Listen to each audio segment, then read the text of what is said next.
स्वामी दयाल की दया, राधा स्वामी सतगुरु सहाय। मिली नर देह यह तुमको,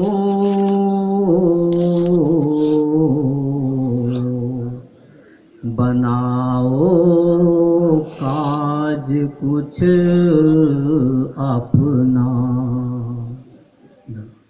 पचो मत आय इस जग में,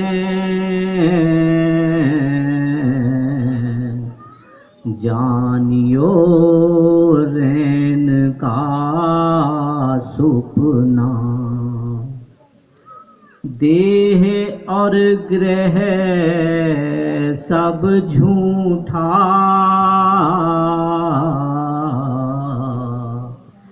धर्म में काहे को खपना।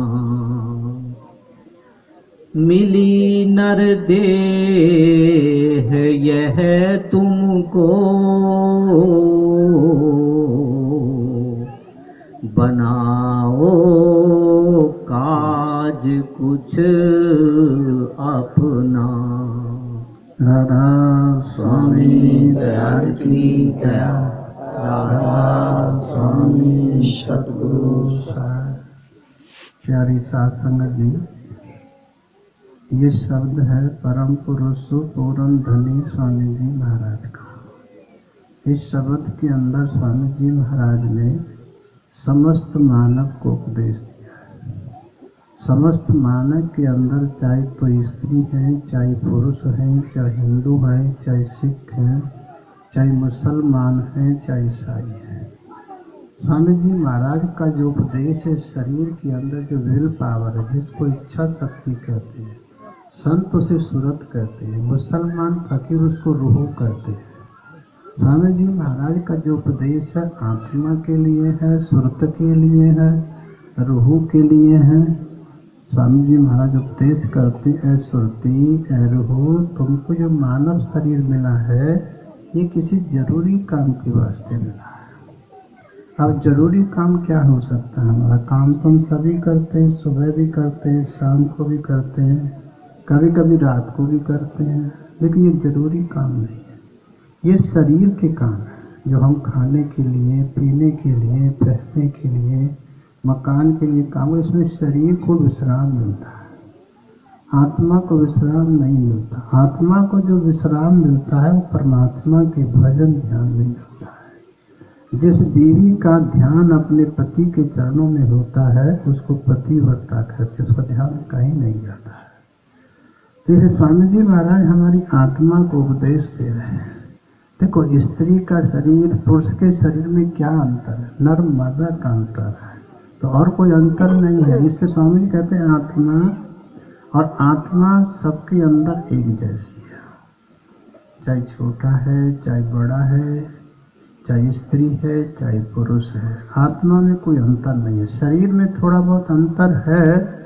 स्वामी जी कहते हैं कि जैसी जैसी बॉडी आत्मा को मिल जाती है, आत्मा वैसा ही काम करती है। स्त्री की बॉडी मिलती स्त्री का काम करती है, पुरुष की बॉडी मिली पुरुष का काम करती है। जब उस आत्मा को पेड़ पौधों की योनि मिलती है, पेड़ पौधों का काम करती है, जीव जंतुओं का काम करती है, पशु पक्षियों का काम करती है। आत्मा में किसी की में कोई अंतर नहीं है। और स्वामी जी कहते ऐ सुरती ऐ रूह जीव आत्मा 84 लाख यौन के अंदर सबसे जो श्रेष्ठ है शरीर वो मानव का है। मानव से बलवान तो हो सकते हैं पशु पक्षी, लेकिन बुद्धिमान नहीं होते हैं। बुद्धिमान ये मानव शरीर है। तुम अपनी बुद्धि से विचार करो, तुमको जो जन्म मिला है वो कहाँ पर मिला है? जहाँ पर आपको जन्म मिलता है ना, परमात्मा बड़े सोच करके समझ करके देता है। जिस परिवार में जिस वायुमंडल में जन्म आपको देता है, आपको जो जन्म हुआ है तो उत्तर प्रदेश में जन्म हुआ है। उत्तर प्रदेश कितना सुंदर देश है, ऐसा और कोई देश नहीं। अमीर तो हो सकते हैं लेकिन जितनी भूमि समतल उत्तर प्रदेश में पाई जाती है इतनी किसी देश में भूमि समतल नहीं पाई जाती है। और समतल भूमि में सबसे ज़्यादा पैदा होती है। समतल भूमि पानी ठीक आता है, बरसात होने पर पानी बहता नहीं है, जमीन उसको पी लेती है। तो कहते हैं जहाँ भी आपको परमात्मा ने जन्म दिया है, आपको बहुत सुंदर तरीके से सोच करके समझ के जन्म दिया है। अब आपको जो ये मनुष्य शरीर मिला है, आपका जरूरी काम क्या है कि बहुत दिनों से आप परमात्मा से बिछड़े हुए हो, बहुत दिन हो गए, कितने युग बीत गए पता नहीं, कि जब से सृष्टि रची गई है तब से कितने दिन हो गए। हमारी योनियां जो है ना, किसी को पेड़ में, किसी को पौधों में, किसी को जीव जंतुओं में 84 लाख योनियां भोगने के बाद तब ये मानव शरीर मिलता है। 84 लाख योनियां भोगने के बाद मानव शरीर मिलता है। अब एक एक योनि को कितना कितना समय लग जाता एक योनि में रहने के लिए। जैसे रात्रि बताया था कि रामचंद्र जी को जब वनवास हुआ तो राम ने अपनी कुटी कहाँ बनाई? नासिक में, पंचवटी वहाँ बनाई थी। उसे स्थान को पंचवटी क्यों कहा गया? कि वहाँ 5 पेड़ बरगद के खड़े हुए थे, उनके नीचे राम ने रहने के लिए अपनी कुटी बनाई। तो स्वामी जी महाराज कहते हैं वो कुटी किस लिए बनाई थी? तो मानव शरीर मिला है, उनको वन में हुआ था। वो 5 पेड़ जो बरगद के खड़े हुए थे, आज भी उनमें से 4 पेड़ खड़े हुए, 1 पेड़ समाप्त हुआ है। अब कितनी लंबी आयु हो गई उसके अंदर आत्मा को रहते रहते। अब वो सारे जीवन खड़े ही रहते हैं, जब से जन्म होता है खड़े ही रहते हैं, कहीं आते नहीं है, कहीं जाते नहीं। देखो मनुष्य कहीं भी आ सकता है और कहीं भी जा सकता है, लेकिन पेड़ पौधे कहीं ना आ सकते हैं न जा सकते, अपने स्थान पर खड़े रहे, खड़े खड़े खा लेते हैं, खड़े खड़े सो लेते हैं। स्वामी जी महाराज का मनुष्य शरीर कितना सुंदर है। आपको कहीं भी जाने का दिल करता चले जाते हैं, किसी से मिलने का दिल करता मिल आते हैं, लेकिन वो नहीं जा सकते। इसमें आत्मा आकर कितनी प्रसन्न कितनी खुश रहती है। कहते मिली नरदेह यह तुमको बनाओ काज कुछ बना। सुरती तुमको ये मनुष्य शरीर मिला है, अपना जरूरी काम करो। जरूरी काम क्या है हमारा? हम परमात्मा से बिछड़ गए हैं, हमको परमात्मा से मिलना है। इस मनुष्य शरीर में मिल सकते हो, और कोई यत्न नहीं है और कोई जरिया नहीं है, केवल मानव शरीर एक जरिया है। तो मिली नरदेह यह तुमको बनाओ काज कुछ बना। पचो मत आई जग में जानियो रैन का सपना। इस संसार में जाके तुम फंस मत जाओ। इस संसार को रात के सपने के माने जानो। जैसे कोई भाई कोई बहन सपने के अंदर रेलगाड़ी में बैठ जाता है। रेलगाड़ी जब चलती है बड़ी लंबी यात्रा करता, घंटों घंटों उसमें यात्रा करते रहते, 2-2 घंटे हो जाते यात्रा करते करते। फिर जब आँख खुलती है कहाँ मिलते हैं? अपनी चरपाई पर मिलते हैं, क्योंकि वो सपना था। एक दिन ये जीवन भी सपना हो जाएगा। जो बाल बच्चे तुम्हारे नहीं रहेंगे, जो हाथ हवेली तुम्हारी है तुम्हारी नहीं रहे, कोई घुसने भी नहीं देगा। लौट के आओगे तो इसमें घुसने नहीं देगा, कोई रहने नहीं देगा। तो स्वामी जी महाराज आपको उपदेश दे रहे, मिली नरदेह आत्मा तुमको ये मनुष्य शरीर मिला, कितना सुंदर समय मिला। सुर दुर्लभ सदगंथन गावा। सुर कहते देवताओं को, देवताओं को भी ये मनुष्य शरीर मिलना दुर्लभ है, नहीं मिल सकता। सुर दुर्लभ सदगंथन गावा, साधन धाम मोक्ष का द्वारा। यह मनुष्य शरीर एक साधन है, एक जरिया है मोक्ष पद को, आत्मा को पाने के। मोक्ष पद में तब जाकर मनुष्य शरीर मिलेगा पहले, फिर उसमें गुरु धारण करेगी, तब ये मुक्ति को प्राप्त करेगी इस आवागमन से। क्योंकि संसार में जब भी जन्म होता है तभी कष्ट होता है। कोई भी बच्चा यहाँ हंसते हंसते जन्म नहीं लेता है, चाहे राजा के घर में हो गए, अमीर के घर में हो गए। कोई बच्चा किसी घर में जन्म लेता है, सब बच्चे रोते रोते जन्म लेते हैं। कोई कष्ट होगा, कोई दुख होगा तभी तो रोते हैं, और जाते समय भी यहाँ कष्ट होता है। ये 2 कष्ट तो हमेशा आपको होते रहेंगे।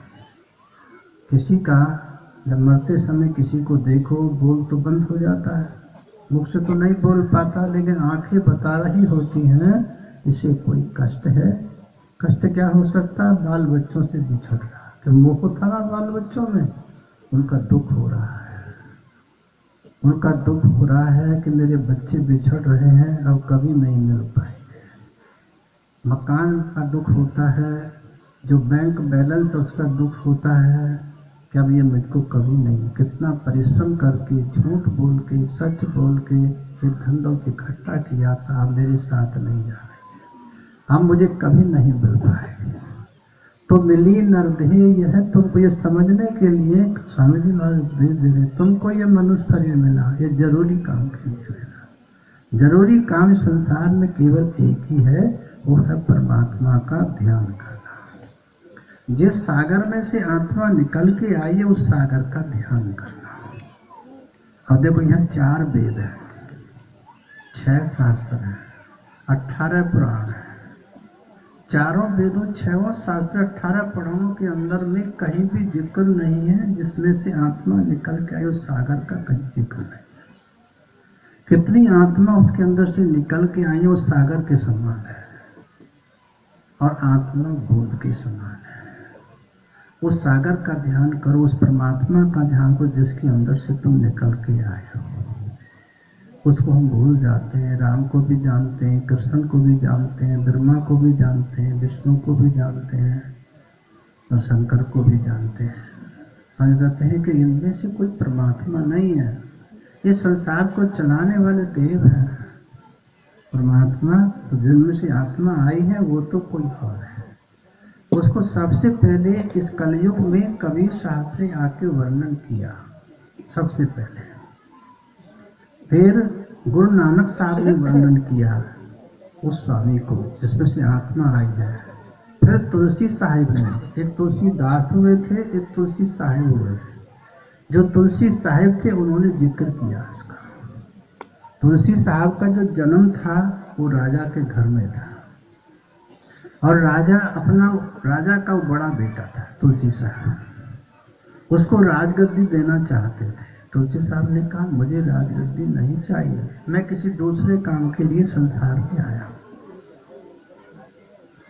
तो साहब ने मना कर दिया, लेकिन उसके पिताजी फिर भी तैयारी करते रहे राजगद्दी पर बैठा, क्योंकि मेरा बड़ा बेटा है, बड़े बेटे को अधिकार होता है गद्दी पर बैठेगा, उसकी तैयारी करते रहे। और तुलसी साहब की देख रेख में 4 आदमी छोड़ दिए, कहीं ये चले ना जाए, कहीं ये भाग ना जाए, कहीं ये छिप ना जाए, राजगद्दी के टाइम तक चले जाए। लेकिन जितना राजगद्दी का टाइम था उससे एक दिन पहले तुलसी साहब हवा खाने के वास्ते जंगल में चले गए। वो चारों जो आदमी थे उस तुलसी साहब के साथ चले गए। तुलसी साहब भी घोड़े पर थे, वो भी घोड़े पर थे। अब तुलसी साहब ने मौत से एक आंधी उठाई, तूफान आया। वो तूफान में वो चारों अलग अलग हो गए, तुलसी साहब अलग हो गए। जब अलग हुए तो तुलसी साहब ने सोचा है कि मैं यहाँ से ऐसे चला जाता हूँ तो लोग मुझे तलाश तो करेंगे, ढूंढेंगे। इसलिए उन्होंने अपने वस्त्र उतारे, अपने जूते उतारे, घोड़े से बांध दिए ताकि किसी को परेशानी ना हो, और वहां से रवाना हो गए। राजमहलों को छोड़ करके तुलसी साहब ने हाथरस के किले के पीछे जो एक खाई होती है ना, चारों तरफ खाई होती है, 10 फुट गहरी होती है और 10 फुट चौड़ी होती है। उस खाई में गुफा बनाई और उसमें बैठ करके ध्यान किया।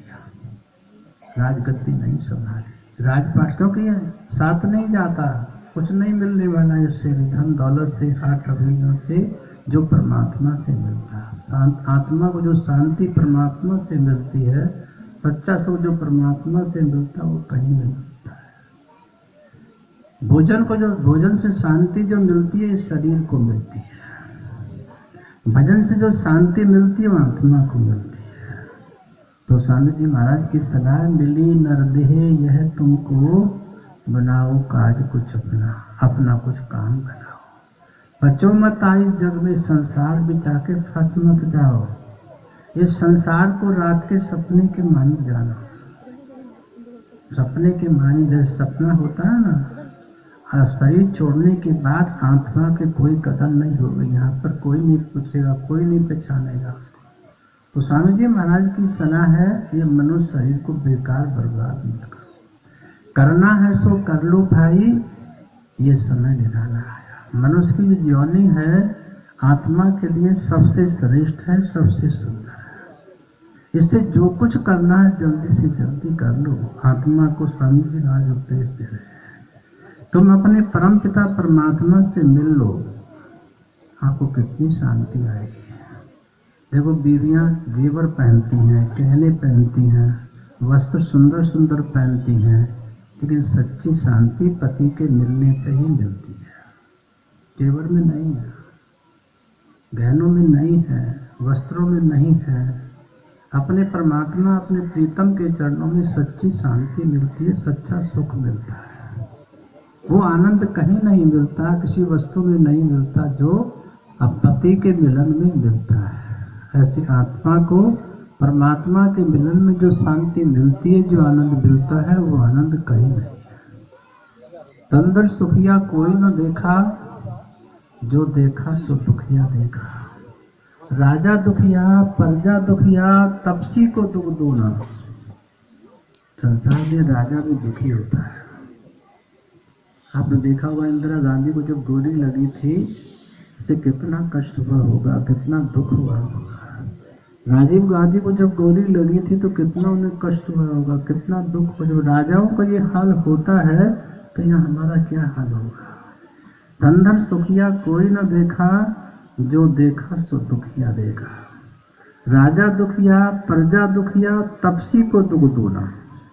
और जो तपस्या करते हैं ना, उनको ज्यादा कष्ट मिलता है। वो कैसे मिलता है? जैसे हमको भूख लगती है, हम खाना खा लेते हैं, लेकिन जो तपस्या में बैठा हुआ है, भूख लगी हुई है तो खाना नहीं खाता। अगर प्यास लगी हुई है तो पानी नहीं पीता है। अगर गर्मी लग रही है तो हवा नहीं करता है। वो कष्टों को सहन करता है, जितने भी कष्ट आते सबको सहन करता है। तो तपस्या करने वाले को यहाँ ज्यादा कष्ट मिलते हैं, और तपस्या का फल उसके बाद में उसको मिलता है। तपस्या का फल तो बाद में, जो कष्ट सहन किए उसने। तो स्वामी जी महाराज की सलाह, स्वामी जी महाराज का उपदेश है, अगर भजन ध्यान में थोड़ा बहुत कष्ट होता है तो होने दो, कोई फिक्र नहीं है, कोई चिंता नहीं। परमात्मा देख रहा है, आपके विचारों को समझता है, वो आपसे कहीं दूर नहीं है, वो सबके घट घट में बैठा हुआ है। राम झरो के बैठ के सबका मुजरा ले ही, जैसी जिसको चाकरी तैसा तिसको ले। जैसे जो विचार होते हैं, नौकरी करता है, वैसे उसको तनख्वाह मिल जाती है। वो सबके अंदर बैठ के देख रहा है, आप जो भी करते हो। तो स्वामी जी कहते हैं, मनुष्य शरीर को पाकर के हमारी अंतरात्मा को परमात्मा से दूर नहीं जाना चाहिए। अब यहाँ पर क्या होता है, अपने मन, हमारा जो मन अंदर बैठा हुआ है, ये क्या कर्म करा देता है। किसी को शराब पिला देता है, किसी को मीट खिला देता है, किसी को जुआ खिला देता है। ये बुरे कर्म है। देखो, ज्वारी की बीवी हमेशा दुखी रहती है।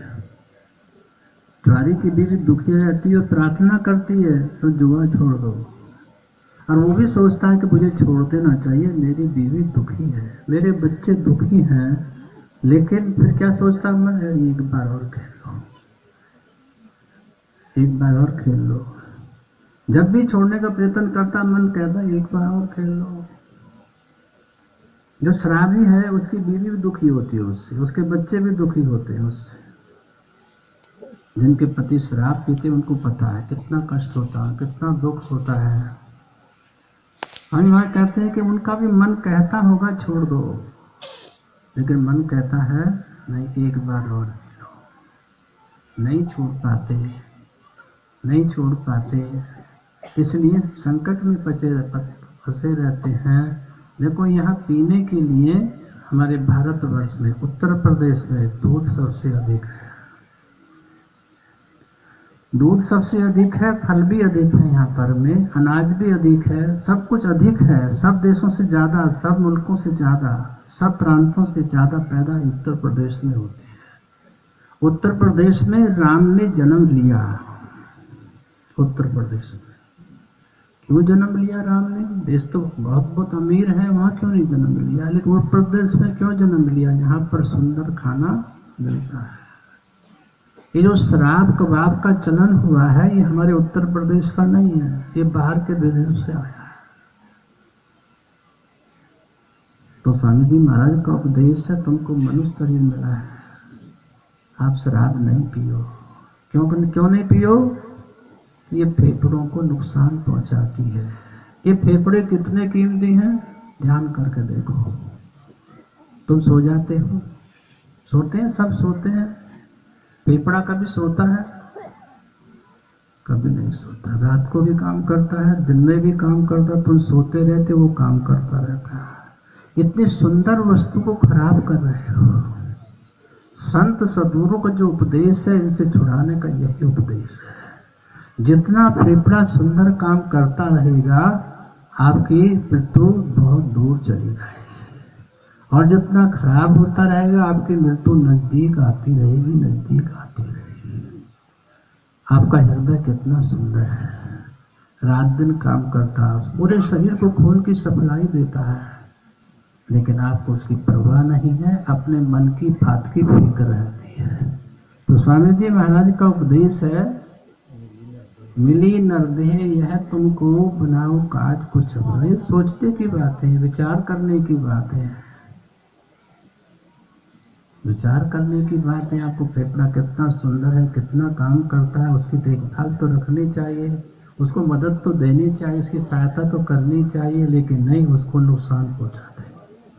क्यों पहुंचाते नुकसान? हमको ज्ञान नहीं है। सत्संग में जाने से होश आता है, होश आता है कि नहीं यार, मुझे नहीं करना चाहिए, ये तो मेरे फेफड़ों को ही नुकसान हो रहा है, मेरे हृदय को ही नुकसान हो रहा है, मुझे विचार नहीं करना चाहिए, ये काम नहीं करने चाहिए। तो राम ने जन्म यहाँ भारतवर्ष में लिया, प्रहलाद ने जन्म लिया, ध्रुव ने जन्म लिया, भारतवर्ष में जन्म लिया, और कृष्ण ने यही जन्म लिया, वो कहीं पैदा नहीं हुए, क्योंकि सुंदर देश है। यहाँ का जो वायुमंडल बहुत सुंदर है, बहुत कुछ पैदा होता है। सुपाच्य खाने से, सादा खाने से आपको परिवर्तन होता है शरीर में, आपके अंदर भक्ति जागती है। जब आप कामी क्रोधी बनते हैं तो शराब से, कबाब से बनते हैं, लोभी लालची बनते हैं, तभी बनते हैं, तब हम गंदा खाना खाते हैं। शुद्ध खाना खाएंगे, आपके विचार भी शुद्ध रहेंगे, आपका मन भी शुद्ध रहेगा। स्वामी जी महाराज की ये सना है, स्वामी जी महाराज का ये उपदेश है। आपको ये मनुष्य शरीर मिला है, ये आपको परमात्मा से मिलने की बारी, आत्मा आपको मिली है, परमात्मा से मिलने का एक मौका मिला है। इस मौके को अपने हाथ से मत गंवाओ, इस मौके को सही तरीके से इसका उपचार करो। इन चीजों से दूर रह करके आप परमात्मा का ध्यान करो। कामी क्रोधी लालची इनसे भक्त न होई, भक्त करे कोई सूरमा, जात वर्ण कुल खोई। तो कोई सूरमा कोई जाति तो होती नहीं, किसी भी जाति में हो जाता है। ऐसे भक्त जन भी किसी जाति में हो जाते हैं, किसी भी जाति में हो जाते हैं। तो ऐसे स्वामी जी महाराज की सलाह है, स्वामी जी महाराज का उपदेश है, इस मनुष्य शरीर का आत्मा तुम ख्याल करो, ताकि ये लंबे समय तक चलता रहे और तुम परमात्मा का भजन ध्यान करते रहो।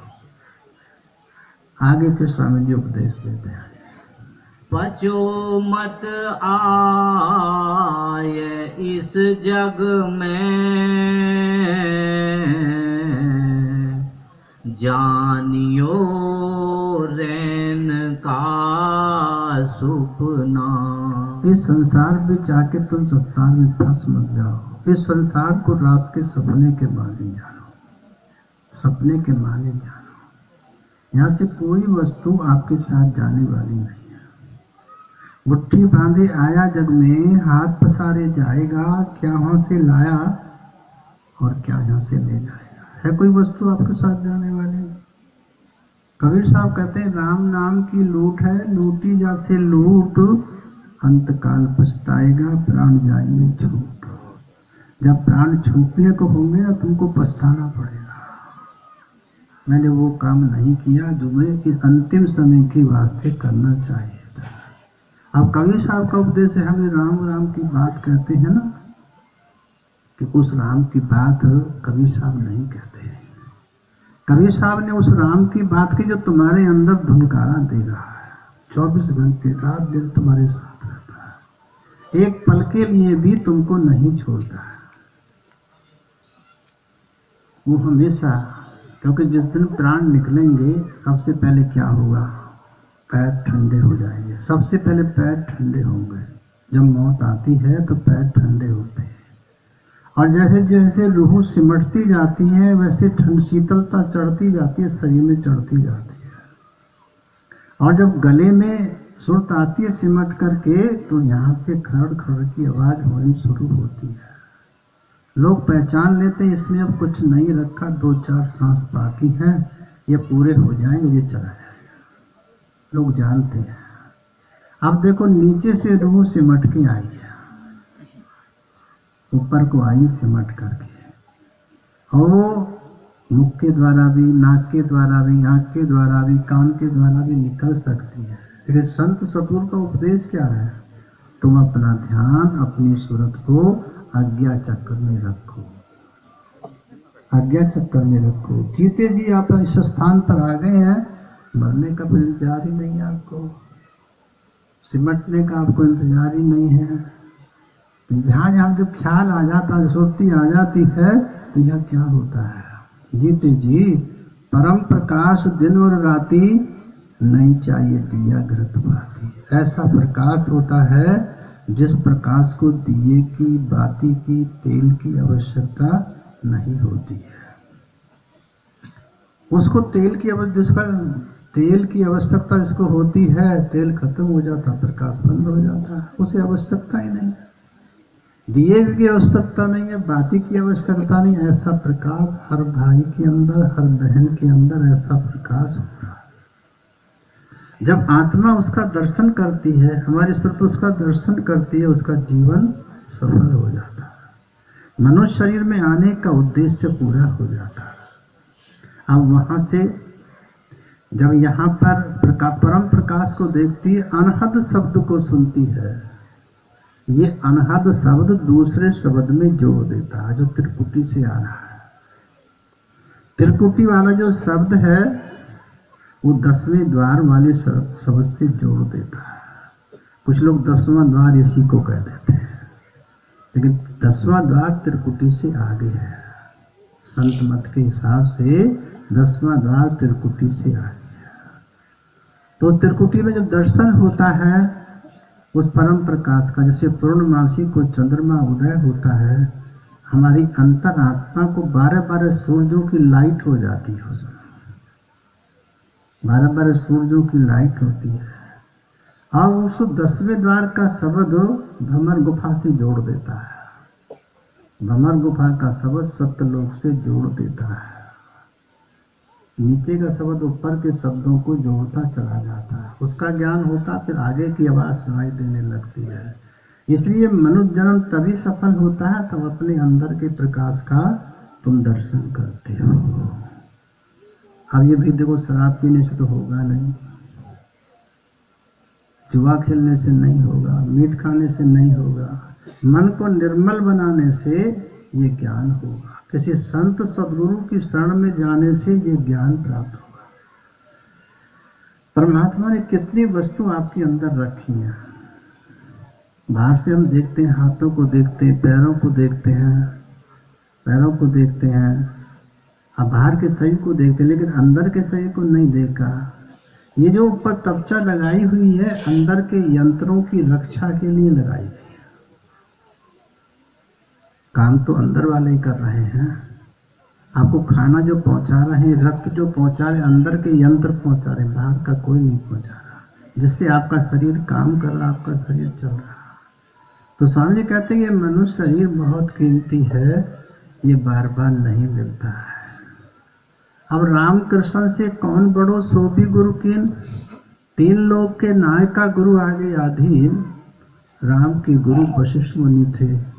जब राम 5 वर्ष के हुए, उनके पिता ने वन में भेज दिया, वशिष्ठ मुनि के पास भेज दिया, वशिष्ठ मुनि के पास भेज दिया उनको बचपन से। क्योंकि ये जो ज्ञान है ना, ये बालपन से लेकर के और जवानीपन तक हो सकता है, बुढ़ापे में ये ध्यान नहीं होता है, बुढ़ापे में ये ध्यान नहीं होता है। स्वामी जी महाराज की सलाह, स्वामी जी महाराज का उपदेश है, बुढ़ापे में क्यों नहीं होता?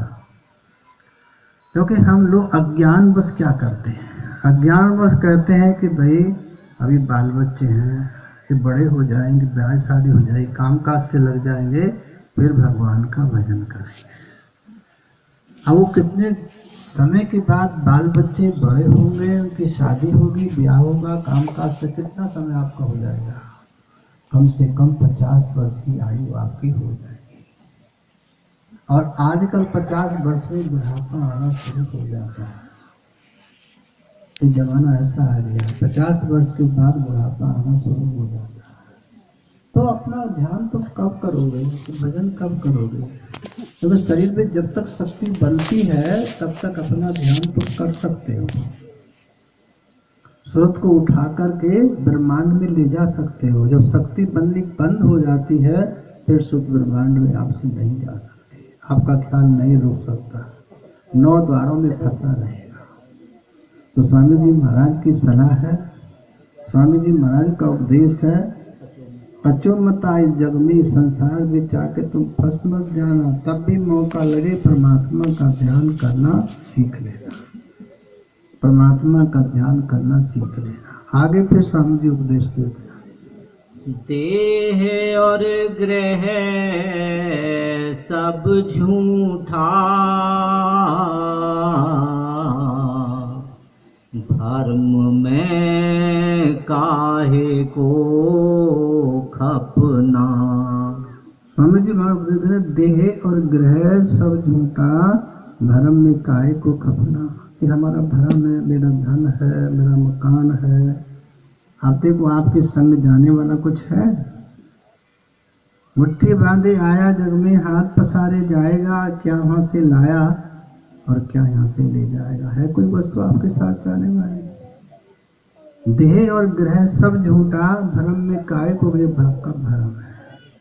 करना है सो कर लो भाई, ये समय निराला है। यहाँ पर हमारी ख्वाहिश आगे बढ़ती रहती है, बढ़ती रहती है। हम हमारे पास कोई मकान नहीं हो गए तो हम क्या सोचते हैं, भाई एक छोटा सा मकान बन जाए, छोटा सा मकान बन जाए। छोटा सा मकान बन गया, फिर मन में इच्छा होगी यार ये 2 मंजिल का बन जाए। अगर 2 मंजिल का बन गया, 3 मंजिल की इच्छा हो जाती है। कहीं कूलर लगाने की इच्छा होती है, कहीं एसी लगाने की इच्छा होती है, कभी इच्छा समाप्त होती नहीं है। एक दृष्टांत में आता है, एक चूहा था, चूहा था एक। चूहे को डर भी किसका होता है? बिल्ली का डर होता है उसे।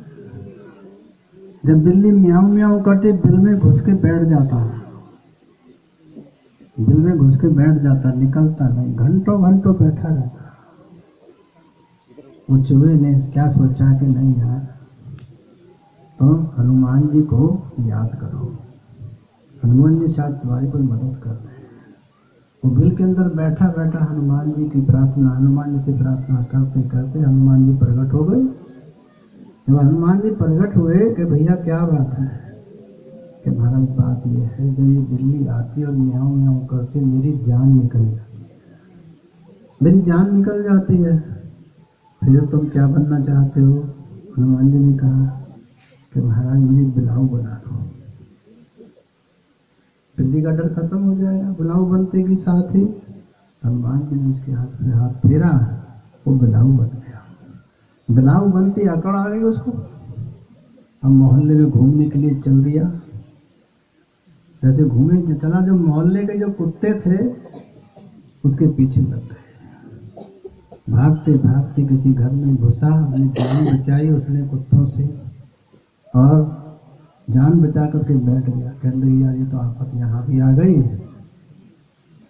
तो उसने फिर हनुमान जी को याद किया, हनुमान जी मेरी पुकार को सुने, मेरी फरियाद को सुन ले। हनुमान जी तुरंत प्रकट हो गए। हनुमान जी ने कहा भैया अब क्या चाहिए तुमको, तुम बिलाऊ बन रहे हो? कहते नहीं महाराज, इन कुत्तों से बड़ा डर लगता है, ये भौं भौं भौं करते करते मेरे पीछे भागते हैं, तो फिर अब क्या करूं? हनुमान जी ने कहा अब क्या करूं, मुझे डॉग बना दो। जितना ज्ञान होता उतनी बातें करता आदमी, उसको डॉग बना दिया। अब वो डॉग जो था किसी शिकारी के पल्ले पड़ गया। अब शिकारी जब शिकार खेलने जाता है वन में, तो शेर भी देखता है, हाथी भी देखता है, गिदड़ भी देखता है, और कितने प्रकार और भी जानवर देखता है। तो कुत्ता बहुत घबराता है, कहते ये तो मैं तो ही अच्छा था, तब चूहा बना हुआ था। तो बिल के अंदर घुस के बैठ जाता था, अब तो गुफाओं के अंदर जाना पड़ेगा, भागना पड़ेगा, दौड़ना पड़ेगा, उनसे भागना पड़ेगा। तो कुत्ते ने फिर प्रार्थना की। हनुमान जी ने कहा कि तुम मेरा अच्छा सेवक हुआ, तो मुझे बार बार परेशान करता है। नहीं महाराज, मैं एक बात और सुन लो। क्या सुने तेरी खाक सुने? कहते नहीं एक बार सुन। बोल क्या बात है? मुझे शेर बना दो। शेर कोई नहीं पकड़ेगा। हनुमान जी ने उसको शेर बना दिया। शेर बना के अकड़ में आके उछलने लगा, कूदने लगा। अब एक राजा शिकार शेर का खेलने के लिए चला, हाथी भी हैं, घोड़े भी हैं, तोप भी हैं। अब वही शेर सामने आया। राजा ने उसके पीछे अपने हाथी, अपने घोड़े और अपनी सेना लगा दी उसको मारने के लिए। वो भागते भागते भागते बनी में घुस के किसी गुफा के अंदर बैठ गया। बैठ के प्रार्थना करने लगा कि भगवान तुम्हें, हनुमान जी तुम मेरी एक बार और सुन लो, मत फिर मत सुनना कभी भी।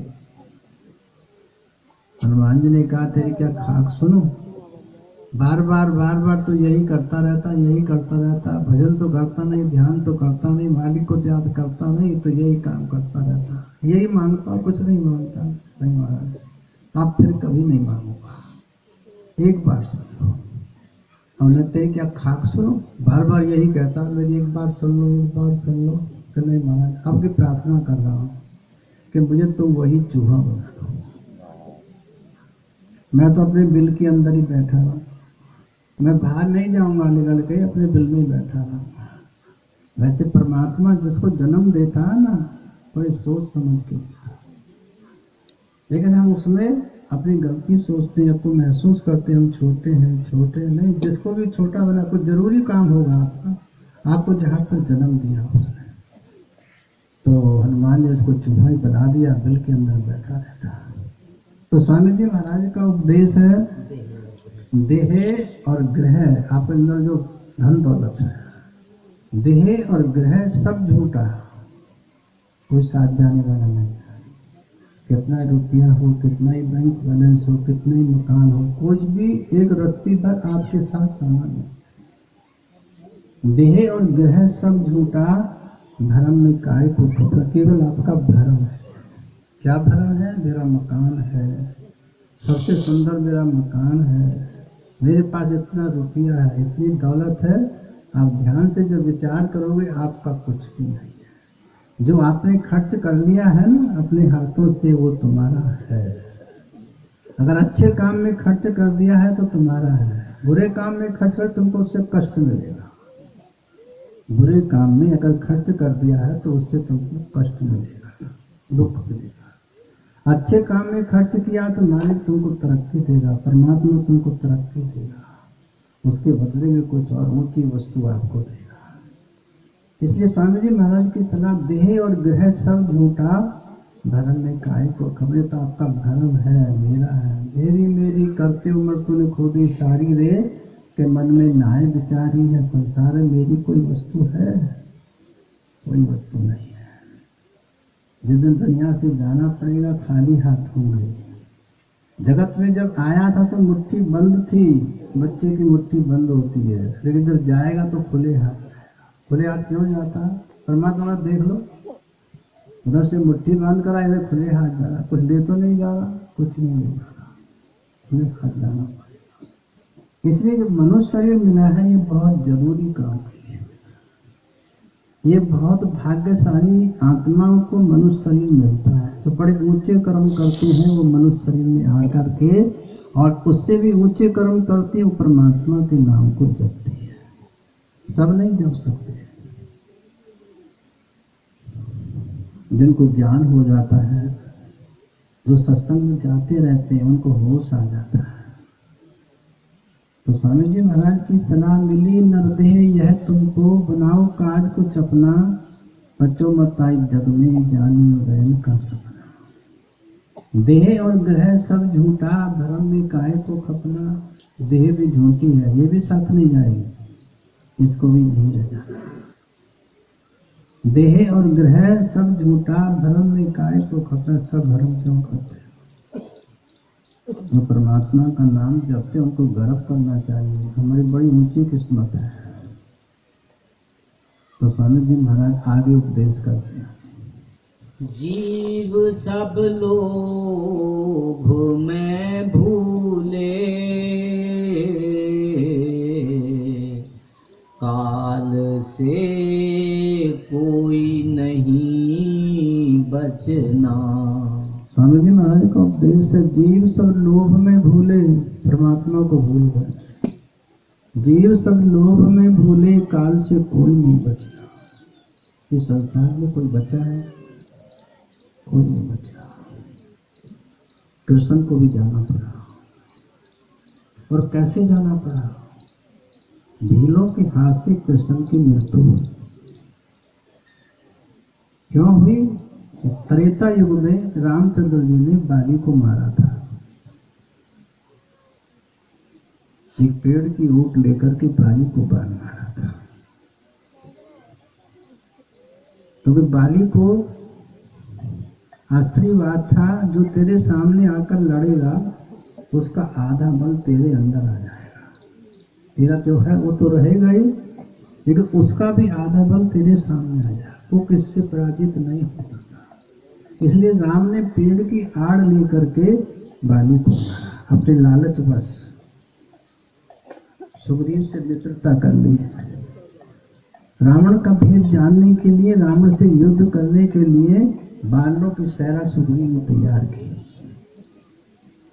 इसलिए राम ने पेड़ की आड़ लेकर बाली को मारा। वही बाली भील बनकर आया, और अंत में द्वापर में कृष्ण की मौत उससे हुई। वही राम कृष्ण बन के आया, वही बाली भील बन के आया, कृष्ण की मौत हो गई। तो बदला देना पड़ता है। जब राम को देना पड़ सकता है, कृष्ण को देना पड़ सकता, तो हम बच सकते हैं? कभी नहीं बच सकते। आए हैं सो जाएंगे, राजा रंक फकीर, एक सिंहासन चढ़ चले बांधे जा जमीन। दुनिया में जो आए जाना तो सबको जरूरी पड़ेगा। एक ऐसे जाता है सिंहासन पर बैठने के लिए जा रहा हो, राजगद्दी बैठने के लिए जा रहा हो, हंसते हंसते जाता है, खुश होते होते जाता है। जो सत्संगी भजन ध्यान करते हैं वो मौत से पहले अपने परिवार को बता देते हैं, देखो भाई मेरी मृत्यु आने वाली है, मेरे लिए रोना नहीं, भजन ध्यान कर, मेरे लिए रोना मत बिल्कुल हो, क्योंकि मैं तो अपने पिता के देश को जा रहा हूं, मैं संसार में लौट के नहीं आने वाला। जो संसार में लौट के आएगा उसके लिए रो, वो कितने कष्ट भोगेगा, कितने दुख भोगेगा, बार बार कष्ट होंगे, जन्मने के दुख होंगे, मरने के दुख होंगे संसार में, और जो भी कष्ट है वो सब इंसान होंगे। केवल वही मालिक के देश को जाता जो उसका ध्यान करता है, इसलिए उसके लिए रोने की जरूरत। मालिक के देश को जाओ तो अजर हो गया है, अमर हो गया, एक रस हो गई, वो तो आत्मा कभी लौट के आएगी। जो जन्म मरण में आएगा उसके लिए रो भैया, उसके दुखों के लिए रो, बहुत कष्ट होते हैं, बहुत दुख होते हैं। तो स्वामी जी महाराज का उपदेश है, जीव सब लोभ में भूले, लोभ के वशीभूत होकर के हम परमात्मा को भूल जाते हैं। कोई कामकाज में भूल गया, कोई रुपये पैसे में भूल गया, कोई घर दौलत मकान में भूल गया, सब भूल जाते हैं। कहीं ना कहीं वो काल भगवान हमको भुला देता है, इस 84 में रखने के लिए भुला देता है। जीव सब लोभ में भूले, काल से कोई नहीं बचना, मृत्यु से कोई नहीं बचेगा, जाना पड़ेगा।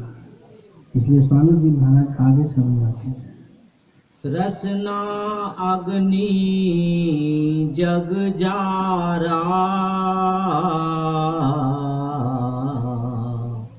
पड़ा सब जीव को तपना। और स्वामी जी तृष्णा की जो अग्नि है, जो हमारे अंदर तृष्णा है, इच्छाएं है, ख्वाहिश है, वो हमको जला रही है, कभी पूरी नहीं होती। एक तृष्णा उत्पन्न हुई, वो तो पूरी हुई नहीं, दूसरी उत्पन्न हो गई, दूसरी उत्पन्न पूरी नहीं होती है, तीसरी उत्पन्न हो जाती है। ये हर एक इंसान के अंदर काल भगवान ने तृष्णा को रखा हुआ है। तृष्णा अग्नि जग जारा, ये सारे संसार को, सारे जग को जला रही है तृष्णा, ये सबके अंदर है। चाहे राजा है, चाहे रंक है, चाहे फकीर है, सबके अंदर तृष्णा है। तृष्णा अग्नि जग जारा, पड़ा सब जीव को तपना। जो संसार में आ जाता है वो तृष्णा सबको तपती है, सब तपते रहते हैं। यहाँ देखो, सबको मकान की जरूरत है, घर की जरूरत है, बाल बच्चों की, सबको जरूरत है। मनुष्य को ही नहीं है, पशु पक्षियों को भी जरूरत है। तृष्णा अग्नि जग जारा, पड़ा सब जीव को तपना।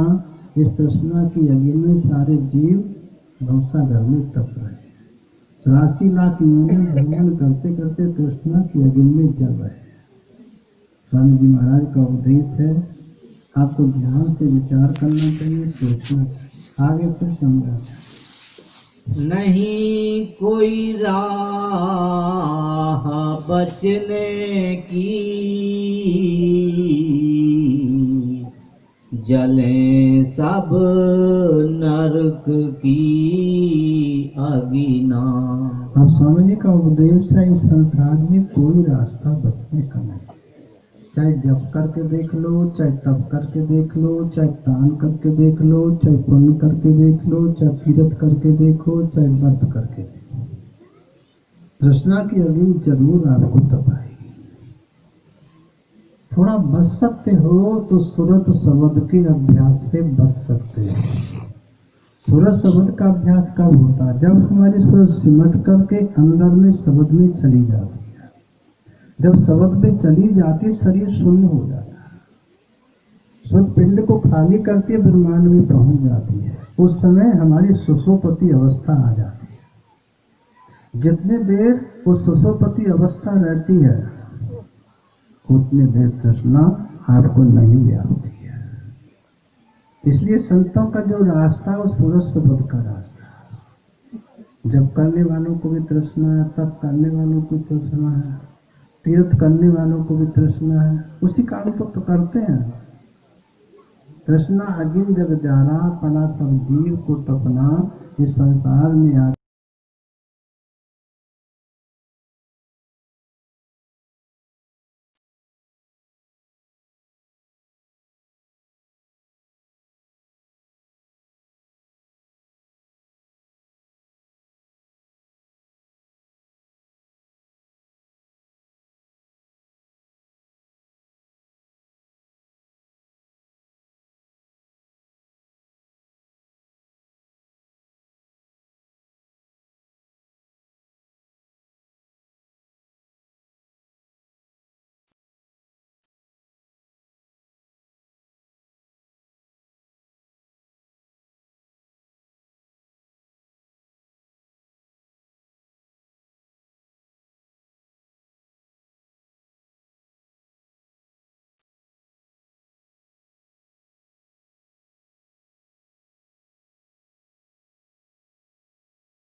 विश्राम नहीं लेती।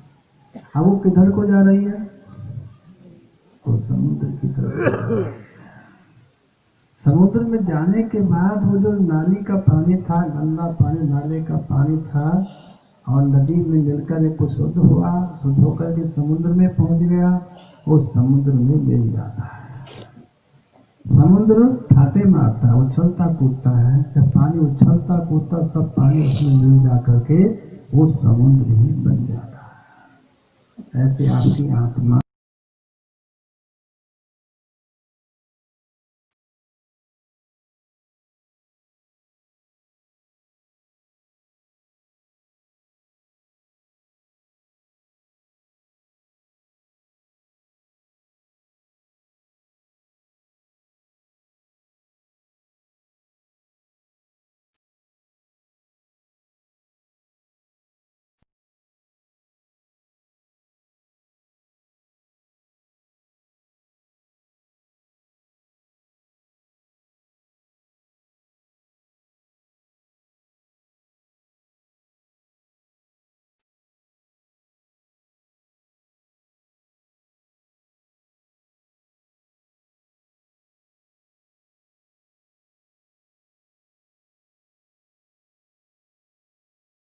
का ध्यान करो।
ये मनुष्य शरीर क्यों ऐसा दर्जा है, ऐसी पावर है जो ये आत्मा इसमें आकर के परमात्मा के देश तक जा सकती।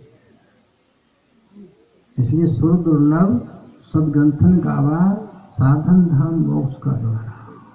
यह मनुष्य शरीर एक साधन है, एक जरिया है मोक्ष पद को पाने का। जैसे आपको लोगों को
आप इस शरीर को बेकार बर्बाद मत करो।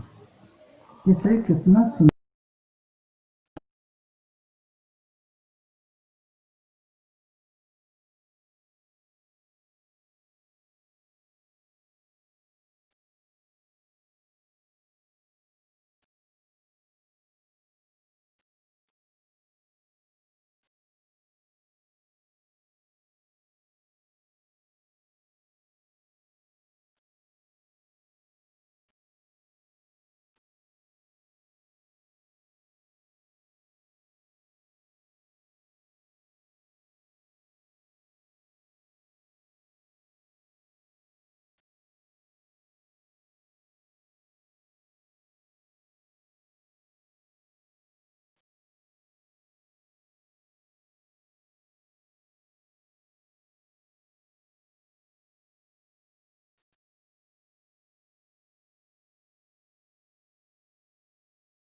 ऐसा नाम वेदों में नहीं है, शास्त्रों में नहीं है, ग्रंथों में नहीं है, पोथियों में नहीं है, जिस नाम को संत देते। वहां पर देखो राम राम लिखा हुआ है? हम जबान से बोलते राम राम, वो राम राम नहीं है जो नाम संत देते। वो ओम ओम नहीं है, ओम नमो शिवाय नहीं है, ये तो लफ्ज है, ये लफ्ज है। वो नाम तो तुम्हारे अंदर धुनकारा दे रहा है। उस नाम को वेद कहता आपके अंदर उद्गीत हो रहा है। तुम्हारे अंदर ऐसा गीत हो रहा है जो रात को भी होता है, दिन में भी होता, कभी बंद भी नहीं होता। रामायण कहती है जिम हरि कथा सुनी नहीं काना, सो नर है पशु समाना।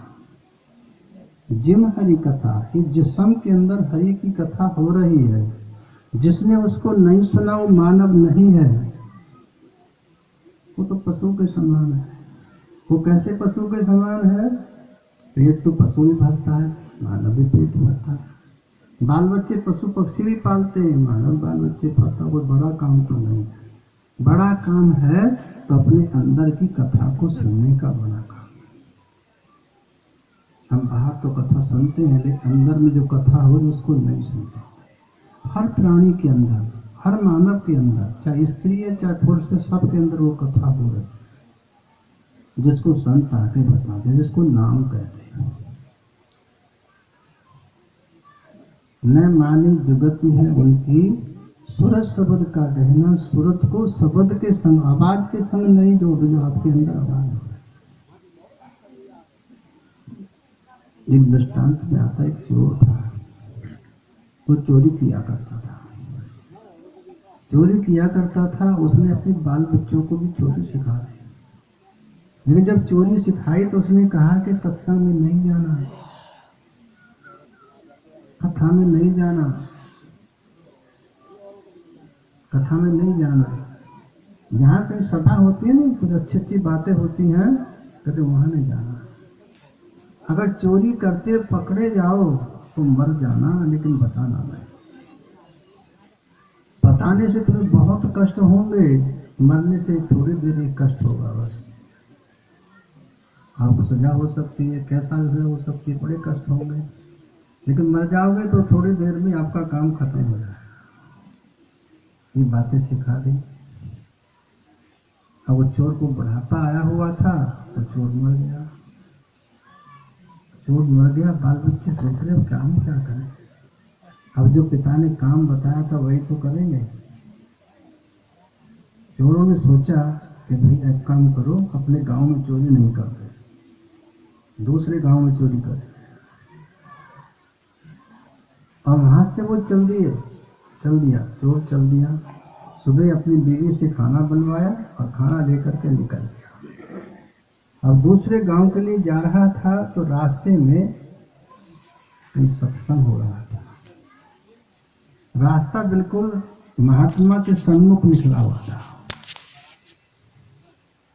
एक तरफ संगत बैठी हुई थी, एक तरफ महात्मा बैठे हुए थे। रास्ता बचने को निकलने का था। तो चोर सोचता है क्या करूं, मेरे पिता ने तो मना किया सत्संग में नहीं जाना, और जब यहाँ पर निकलूंगा तो आवाज तो जरूर आएगी। वो चोर ने दोनों कान में उंगली लगा बंद कर दिया। लेकिन जब परमात्मा की कृपा जब होती है, कहीं ना कोई कारण बन जाता है। चोर जब महात्मा के सम्मुख आया, उसके पैर में ऐसा कांटा चुभा, बिना हाथ निकाले कांटा निकल नहीं सकता, और बिना कांटा निकाले चल नहीं सकता।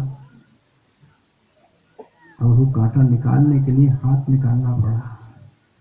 जैसे हाथ निकाल के कांटा निकाला, इतनी देर में महात्मा करे देवताओं के परछाई नहीं होती है, देवताओं की परछाई नहीं होती है। ये बात चोर के अंदर चली गई, दिमाग के अंदर फिट हो गई, देवताओं की परछाई नहीं होती। रात में राजमहल में चोरी की, करोड़ों रुपए का सामान चुराया, करोड़ों रुपए का सामान चुराया, पेट नहीं भरा। और जिस कमरे में रानी सो रही थी, उस कमरे से निकल रहा था। रानी का हीरो का जो हार था वो चमक रहा था, करोड़ों रुपये का सामान ले रहा था, लेकिन मन में आया इस हार को भी ले चल, बड़ा सुंदर लग रहा है, बड़ा अच्छा लग रहा है। वो हार भी उतार के हाथ में लेके चल दिया। अब हार जो था रानी को बहुत प्रिय था। रानी ने, राजा जब सवेरे को उठे पता चला तेरा हार चोरी हो गया, फिर राजमहल से पता चली कि राजमहल में करोड़ों रुपए का सामान चोरी हो गया। रानी ने कहा देखो महाराज, आपका सामान जो गया वो तो गया ही, लेकिन मेरा हार जो चला गया, मैं बिना हार के खाना नहीं खाऊंगी, मुझे ऐसा हार चाहिए, वही हार, मेरा वही हार चाहिए। राजा बोला वो चोरी चला गया, कहां से लाकर दो उसको। रात के जो चौकीदार जितने भी थे सब ने राजा ने बुलाए और कहा कि देखो अगर हमारी चोरी वापस नहीं आई तो एक एक को सूली पर चढ़ा दिया जाए। चोर चोरी करके ले गया, तुम्हें पता ही नहीं चला बिल्कुल, तो तुमको तनख्वाह किस बात की लेते हो, नौकरी किस बात की लेते हो, तुमको सूली पर चढ़ा जाएगा। रात के चौकीदार भी और दिन के चौकीदार भी, कोई जंगल में जा रहा, कोई शहर में जा रहा, कोई बाजार में जा रहा, कोई किधर जा रहा, कोई किधर, चारों तरफ गांव के घूम गए। अब उस चोर ने क्या किया, जब चोरी करके चला तो 5-6 किलोमीटर आगे जा करके खड्डा खोद करके सामान को सबको दबा करके ऊपर से मट्टी करके और कपड़ा तान के सो गया। अब 2-4 चौकीदार वहां तक पहुंच गए, उन्होंने देखा कि इस समय क्यों सो रहा है, इसका मतलब रात को इसने चोरी की है, दिन में ये सो रहा, सब लोग अपना अपना काम कर रहे हैं, ये सो रहा है।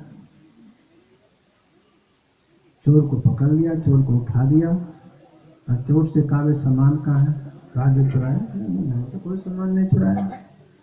तो उसके पिता ने कहा था मर जाना लेकिन बताना नहीं, मर जाना लेकिन बताना नहीं।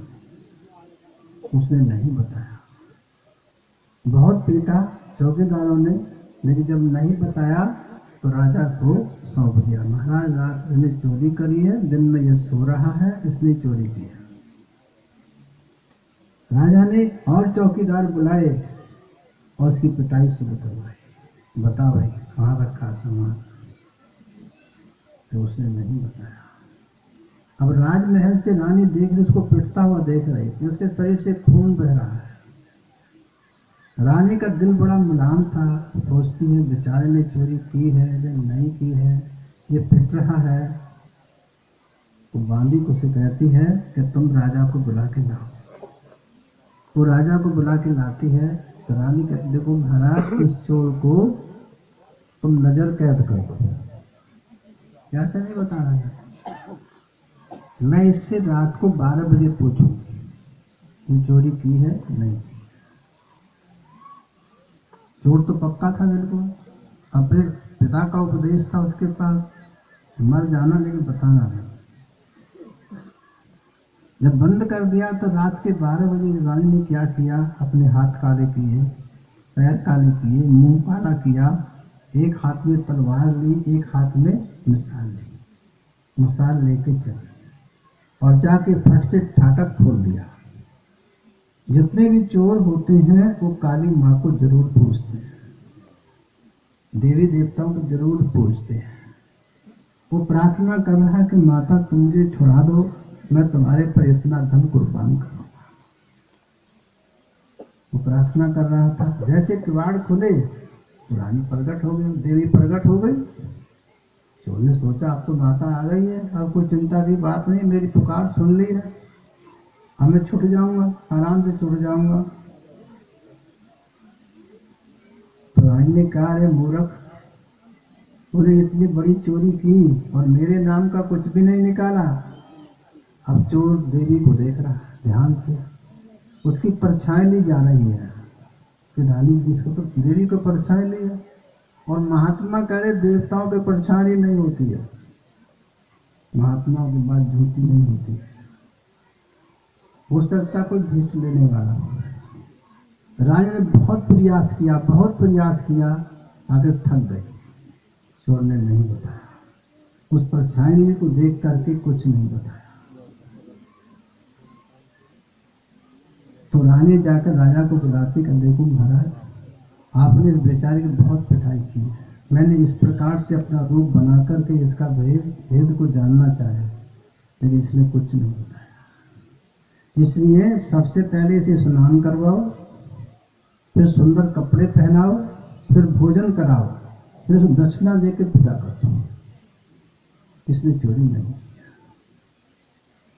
उसको स्नान कराया जाता है, कपड़े पहनाए जाते हैं, भोजन कराया जाता है और दक्षिणा देकर विदा किया जाता है।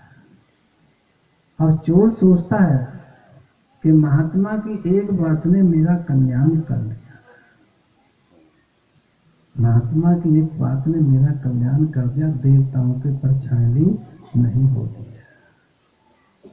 चोर ने अपने घर का रास्ता भूल गया, वो महात्मा की बात चल दिया कि महात्मा की बात को सुनूंगा, महात्मा की बात को सुनूंगा तो पता नहीं जीवन में क्या हो जाए। एक बात ने मुझको इतने धन धनुष से बचा दिया, इतने मरने से पिटने से बचा दिया, और महात्मा की हर बात को सुनूंगा, ध्यान से सुनूंगा तो पता नहीं मेरा कल्याण हो जाएगा।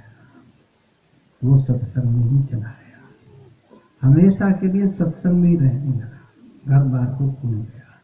इसलिए सत्संग की कोई बात आपके अंदर लग जाती है, आपके जीवन में बड़ी काम है। इसलिए स्वामी जी महाराज की सलाह है, दया कर संत और सतगुरु बताने नाम का जपना। वो दया करके ऐसे नाम का जाप बताते हैं जो आत्मा का कल्याण हो जाता है, आत्मा की मुक्ति हो जाती है और आत्मा परमात्मा से मिल जाती है। आगे फिर स्वामी जी उपदेश करते हैं। न माने जुगति यह उनकी, सूरत और शब्द का गहना। अब स्वामी जी उपदेश देते, न माने जुगति है उनकी, उनकी जुगति को नहीं मानते। उनकी जुगति क्या है? सूरत शब्द का गहना।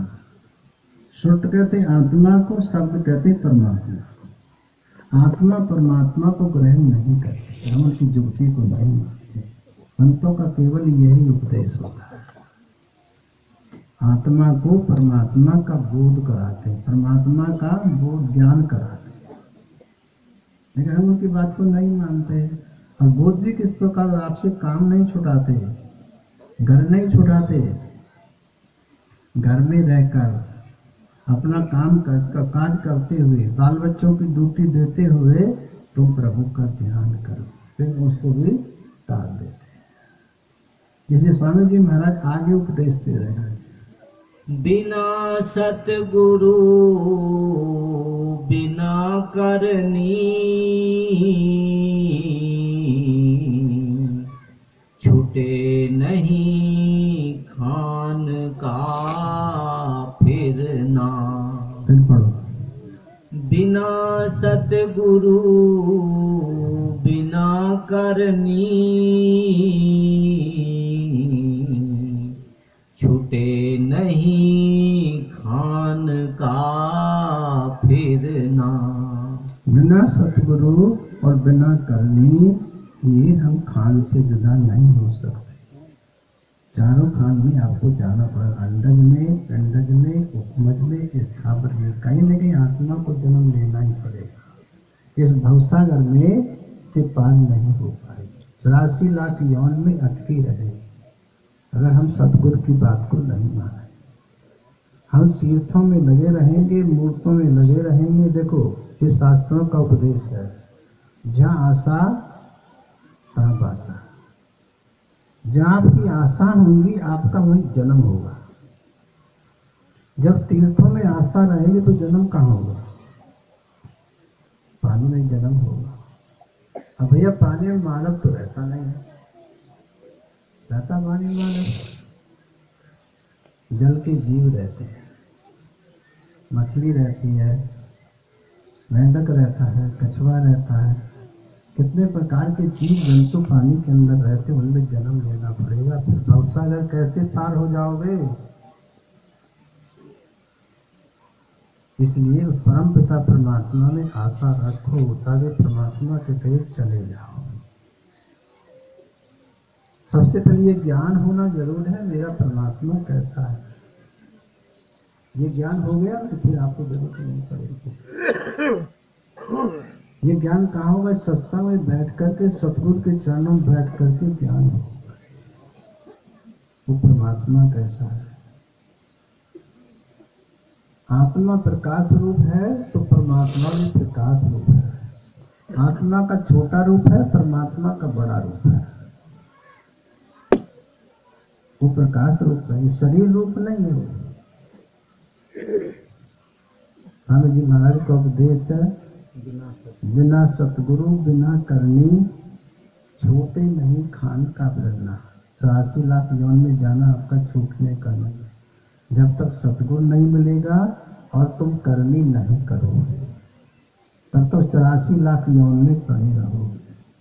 इसलिए हर भाई को प्रयास करना चाहिए, जैसे सबके लिए हम काम करते हैं अपनी आत्मा के लिए भी थोड़ा काम करो। आगे फिर स्वामी जी उपदेश देते। कहाँ लग मैं कहूँ उनको, कोई नहीं मानता कहना। अब स्वामी जी उपदेश दे रहे, कहाँ लग कहूँ मैं उनको, कोई नहीं मानता कहना। मेरी बात को नहीं मानते, अपने मन की बात को मानते। स्वामी महाराज कितने का आपको देखो, दिन रात में 24 घंटे होते हैं, रात के भी दिन के लगा दो 24 घंटे होते हैं। हमारी जो गवर्नमेंट है वो क्या कहती है? 8 घंटे काम करो, है ना। हम गवर्नमेंट की बात को मानते नहीं है। 7 घंटे काम करो, बीच में 1 घंटा रेस्ट जरूर कर लेते हैं। 7 घंटे काम करते हैं। लेकिन संत क्या कहते हैं? संत कहते तुम 10 घंटे काम करो, क्योंकि आपके पास काम ज्यादा है। 10 घंटे काम करो, 10 घंटे आराम करो, अभी 4 घंटे बचेंगे। 1 घंटा खाना खाओ, है ना, खाने में खर्च करो, बहुत होता है 1 घंटा। 10 मिनट में आदमी खाना खा लेता। 1 घंटा खाना खाओ, 1 घंटा स्नान करो, अभी 2 घंटे बचे। ये 2 घंटे परमात्मा को दे दो। क्यों? उसकी हवा ग्रहण कर रहे हैं, उसका जल ग्रहण कर रहे हैं, उसके सूरज की गर्मी को हम ले रहे हैं। जहां सूरज नहीं होता है वहां कुछ पैदा भी नहीं होती। उसकी गर्मी भी लेते हैं, पानी भी लेते हैं, वो कुछ सी बिल ले लेता है। जैसे गवर्नमेंट किसी घर में बिजली लगाती है, बिजली लगाएगा तो मीटर फिट कर देगा, आपने कितनी बिजली फूकी है उसका बिल दो। आपके पास बिल पहुंच जाएगा, आपने 1 महीने में इतनी बिजली फूकी है, इसका बिल दे दो। उस बिल को आप जमा मत करो, अगली बार पेनल्टी लग के आएगा। पेनल्टी वाला बिल जमा मत करना, फिर पेनल्टी के ऊपर पेनल्टी लग के आएगी। सूरज का कोई बिल तो नहीं आ रहा किसी के पास, धरती पर चलते हैं कोई बिल तो नहीं आ रहा किसी के पास। पानी पीते हैं, पानी के बगैर नहीं रह सकते, पानी का कोई बिल ही नहीं आ रहा। हवा चलती है, इसका कोई बिल ही नहीं आ रहा हमारे पास, क्योंकि आप परमात्मा के बच्चे हो, आपको फ्री देता है, कोई बिल नहीं भेजता माता पिता अपने बच्चा के पास। इसलिए कम से कम हमारा ये काम बनता है, हम उस परमात्मा की याद करें। इतनी सुंदर सुंदर वस्तु ग्रहण करते हैं, लेकिन हम उसको याद नहीं करते। स्वामी जी महाराज की सलाह है, न माने जुगति है उनकी सूरज शब्द का कहना। संतों की हम युक्ति को नहीं मानते, उनका काम है 1 घंटे सुबह, 1 घंटे शाम को आप प्रभु की याद करें। ज्यादा समय नहीं लेते, 24 घंटे में 1 घंटे सुबह को, 1 घंटे शाम को, इतना ही टाइम मानते हैं। आप परमात्मा की याद करो, बाकी सारे दिन अपने काम करो। आगे फिर स्वामी जी महाराज का उपदेश है, हुए मन मुख फिरे दुख में, बचन गुरु का नहीं माना। अब समझ में आ जाते हुए मनमुख, हम जो अपने मन के पीछे फिरते रहते, जैसे मन कहता है ना वैसे ही करते। मन क्या खाने को कहता है, क्या पीने को कहता है, वैसे ही खाते रहते हैं, वैसे ही करते रहते हैं। हुए मनमुख फिरे दुख में, इसलिए दुख होता है, इसलिए कष्ट आते हैं, गुरु की बात को नहीं मानते। हुए मनमुख फिरे दुख में, वचन गुरु का नहीं माना, गुरु की बात को नहीं माना। आगे फिर समझिए उपदेश। पूजा में आपको जग में, गुरु की सेव नहीं करना। अपनी तो पूजा करानी चाहते हैं, गुरु की पूजा करनी नहीं चाहते। पूजा में आपको जग में गुरु की सेवा नहीं करना, गुरु की सेवा करना भूल जाते, अपनी पूजा करानी चाहते हैं। बड़े बड़ाई ना करें, बड़े न बोले बोल, रहीमन हीरा कब कहे नाग तका मेरे मोर। जो बड़े होते अपनी बड़ाई अपने मुख से कभी नहीं करते। करता कभी जैसे रहीम दादी कहते कि हीरा इतना अमूल्य होता, कभी अपने मुख से नहीं कहता मेरे लाख रुपये अमूल्य है। इसलिए स्वामी जी महाराज का उपदेश है, पूजा में आपको जग में गुरु की सेवा नहीं करना, गुरु महाराज की सेवा नहीं करना। अब यहाँ पर एक बहुत सुंदर बात आ रही है, गुरु की सेवा किसे कहते हैं, ये समझने की बात है। दो संतों की जो सेवा होती है, संतों की जो सेवा होती है वो उनके हुक्म को मानने को सेवा कहते हैं। गुरु महाराज ने कहा कि भाई तुम ये काम मत करना, छोड़ देना चाहिए, छोड़ देना चाहिए, हमको वही काम। गुरु महाराज किस काम को छुड़ाते हैं? सबसे पहले शराब पीने छुड़ाते हैं, फिर जुआ खेलना छुड़ाते हैं, शराब कबाब छुड़ाते हैं, क्योंकि आपके अंतस्करण को मैला करते हैं। जिसका अंतस्करण मैला होगा उससे भजन बंदगी नहीं होगा, उसके अंदर विद्या जागृत नहीं होगी। जिसका अंतस्करण, अंतस्करण किसे कहते हैं? मन अंदर, ये ना चित्त अंदर है, बुद्धि अंदर है, दिखाई तो नहीं देती। ना मन दिखता है, ना बुद्धि दिखती है, ना चित्त दिखता है, ना अहंकार दिखता है। इनको निर्मल करने के लिए गुरु के हुक्म को मानना पड़ता है। जब एक पिता है दो पुत्र है ना, एक पिता के दो पुत्र हैं। एक पुत्र तो खूब टांगे दबाता है, खूब खाना खिलाता है, लेकिन बात नहीं मानता। पिता उससे संतुष्ट नहीं होगा, राजी नहीं होगा, खुश नहीं होगा, अपने अंदर की बात उसे नहीं बता, क्यों कहना नहीं मानता। टांग तो दबाता है, सेवा तो खूब करता है, लेकिन बात नहीं मानता। एक पुत्र न टांग दबाता है, न खाना खिलाता, लेकिन उनकी बात मानता है। जैसे वो कहते हैं वैसे ही करता है, वैसे ही करता है। तो उसकी बात को वो मानते हैं, अपने अंदर की सारी बात उसको बता देते, ये कभी गलत काम नहीं करेगा, उसको बता देते। तो इसलिए जो उनकी बात को मानता है वो संत सदगुरु अपने अंदर की बात को बता देते हैं। अपना अंदर का जो सौदा है उन्होंने जीवन भर से इकट्ठा किया, उसके हवाले कर देते हैं। ये स्वामी जी महाराज की सलाह। न माने जुगति है उनकी, सूरत शब्द का गहना, हम उनकी बात को नहीं मानते हैं। उनकी बात क्या? सिर्फ आत्मा को परमात्मा से जोड़ो, सूरत को शब्द के संग जोड़ो, अपनी आत्मा को, अपने ध्यान को अंदर में जो शब्द है उससे जोड़ने का प्रयास करो। उनका यही उपदेश होता है, उन्हें और किसी चीज की आवश्यकता नहीं होती। वो परमात्मा सारे संसार को देता है, क्या अपने भक्तों को नहीं देगा? वो सब देता है।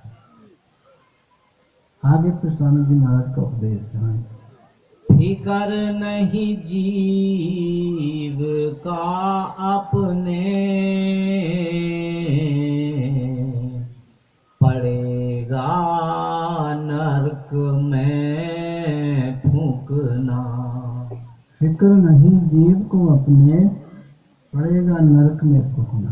जीव आत्मा को अपना फिक्र नहीं है, मुझे नरकों में जाना पड़ेगा। अगर गुरु की बात नहीं मानी है तो नरकों में जाना पड़ेगा। हाँ जी। समझ कर धार लो मन में,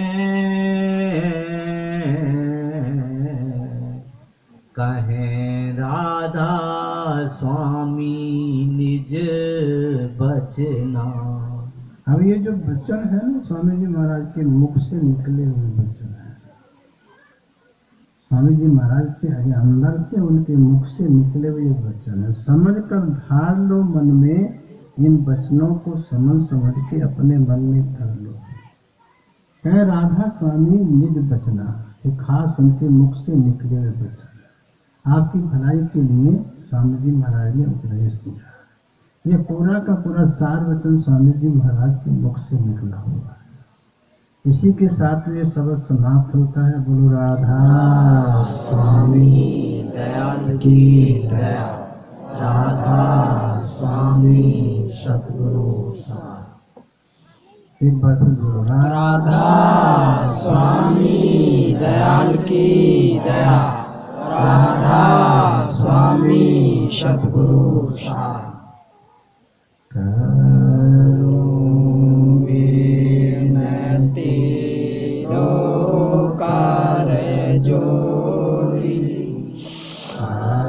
जय सुनो राधा स्वामी जी सतगुरु मोरी, सत पुरस तुम सतगुरु दाता, सब जीवन के पिता और माता, दया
जगमग ज्योत होत उजियारा, गगन सोत पर चंद्र निहारा, श्वेत सिंहासन छत्र विराजे, अनाथ शब्द गहन धुन गाये,